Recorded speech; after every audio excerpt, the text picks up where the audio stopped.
Hello, my name is Ralf Toumi from Imperial College London. I am actually newly appointed co-director of the Grantham Institute, which oversees environmental activities across Imperial College.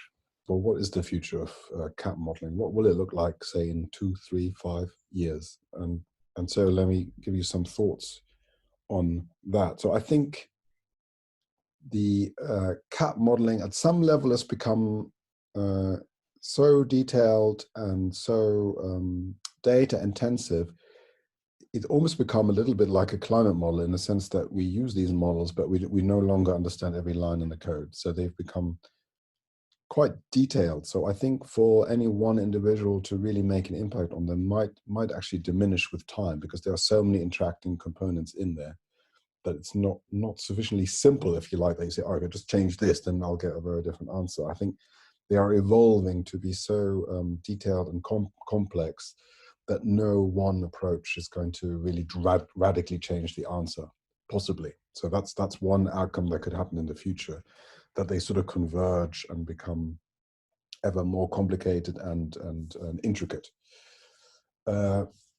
I think another area actually for, you might not want to call it CAP modeling, is, but then if you are in emerging risk areas, or if you, for example, in Asia, where generally there is often a bottleneck in critical data. So on the one hand, we clearly have a huge explosion of data to come, but then the bottleneck always seems to be somewhere. There's always a data bottleneck. This has always been the same, and it will be in the future. And at that point, you might need to go back to simpler approaches. And I think this is why things like parametric insurance and insurance-linked securities are increasingly popular, I think, in the sense that they are simpler. And I think their simplicity makes them also amenable to academic engagement. It's quite transparent. So there's a transparency there and a simplicity where a few assumptions really can make a very large difference. So I think I can see how that will promote maybe more academic engagement, until of course it follows the CAP models and becomes extremely complicated and lacks transparency. But I think that's an area there where there could be benefits about innovation around products with what's physically or statistically feasible and sensible. So I think the trajectory where we're going is obvious to everybody. I'll just repeat it, where clearly there's going to be huge amounts of data, more and more data. The computing power clearly also goes up. I think what that means from the CAP modeling perspective is that increasingly it's probabilistic. So in that way, it's actually very similar to weather forecasting, where the initial effort was on very detailed models and single view of weather forecast, if you like. It soon became apparent that real understanding could be gained by doing what we call ensembles, where you perturb the initial conditions and you explore all sorts of different scenarios. So I think in the stochastic framework, the ability to perform a huge range of scenarios is clearly tracking the computing power. So we can expect more of that. So how to digest probabilistic information clearly going to be important. Finally, I think the big thing I believe can happen is that some of the tools the insurance sector is using will be used in other sectors. And I think that comes from climate change regulation.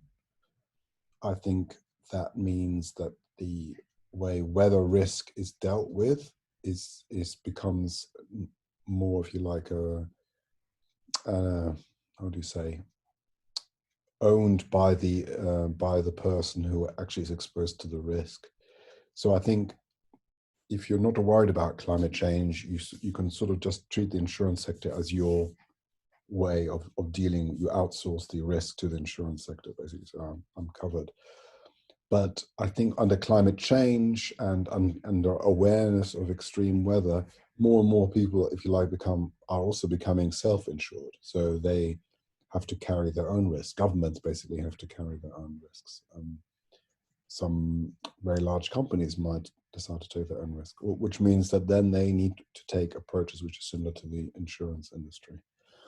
Banks, all of that financial sector are also trying to work out their risk exposure. Right? They're not looking actually at the moment, at least, to outsource that risk to insurers.